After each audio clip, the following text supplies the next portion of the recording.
Hamas ഏതാണ്ട് ഒറ്റപ്പെട്ട നിലയിലേക്ക് മാറുന്നു.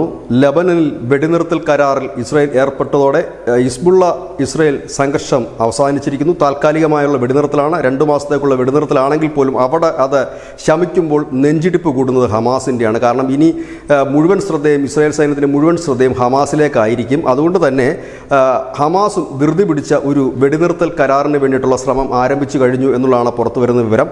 ബന്ദികളെ കൈമാറുക, അതായത് 2 വിഭാഗത്തിലെയും ഇസ്രായേലിൻ്റെ പക്കലുള്ള പലസ്തീൻ ബന്ദികളെയും ഒപ്പം തന്നെ ഹമാസിൻ്റെ പക്കലുള്ള ബന്ദികളെയും ഉടനടി കൈമാറിക്കൊണ്ട് ഇസ്രായേൽ മുൻപോട്ട് വെച്ചിരിക്കുന്ന ചില നിർദ്ദേശങ്ങളുണ്ട്.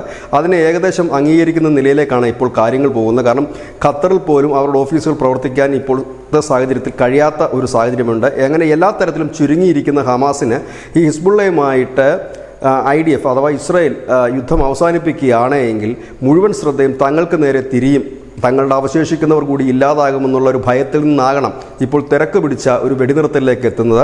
അതുകൂടാതെ തന്നെ ഡൊണാൾഡ് ട്രംപ് അധികാരത്തിൽ എത്തുമ്പോഴേക്കും പ്രധാനമായി പശ്ചിമേഷ്യയിലെ പ്രശ്നം തീർക്കുമെന്ന് പറയുന്നു. അതിന് മുന്നോടിയായിട്ട് ചില നീക്കങ്ങളും നടക്കുന്നുണ്ട്.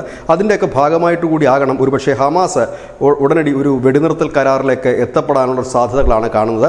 ഇതിനു മുമ്പ് നടന്നിരുന്ന കോംപ്രമൈസ് ചർച്ചകളിലെല്ലാം തന്നെ ഹമാസ് നേതാക്കൾ വിട്ടുനിൽക്കുകയായിരുന്നെങ്കിൽ ഇത് ഹമാസ് മുൻകൈ എടുത്തുകൊണ്ട് ഖത്തർ വീണ്ടും ഈ ചർച്ചയുടെ മധ്യസ്ഥനായിട്ടാണ് ഇപ്പോൾ വിവിധ രാജ്യങ്ങളുമായിട്ട് ചർച്ച നടത്തുന്നതും. News desk news India Malayalam.